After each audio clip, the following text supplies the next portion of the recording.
What's up, Xplody FPS squad? Lately, a bunch of users have been saying this Windows 11 update is straight up nuking SSDs. I mean, drives just vanish mid-game, or disappear while moving big files, say 50 gigabytes or more.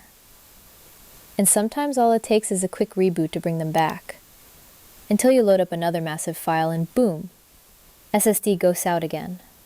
Turns out there's a clash between how Windows buffers write data and how full your SSD cache is. Your SSD buffer might be around 64 megabytes, but Windows is loading it up to 256 megabytes. That mismatch during heavy writes can overwhelm the drive and crash it. This bug hits the combo of KB5062660 and its preview KB5062660 updates. And yep, it's actually corrupting data and dropping drives mid-transfer. So here's how you fix it. Quick and easy, just two methods. Method 1. Settings UI, press Windows I, go to Windows Update, Update History, click Uninstall Updates under Related Settings. Check for KB5062660. If it's there, hit Uninstall. Done. Method 2. PowerShell, best for tech heads.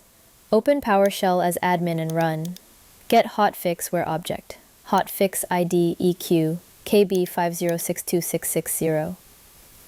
If it shows up, uninstall with WSA uninstall KB5062660. And that's all.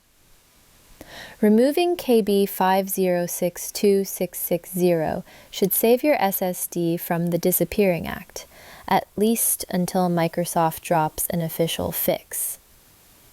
If this video helped, hit that like button, drop a comment, and don't forget to subscribe for more straight-to-the-point fixes from me here on Xplody FPS.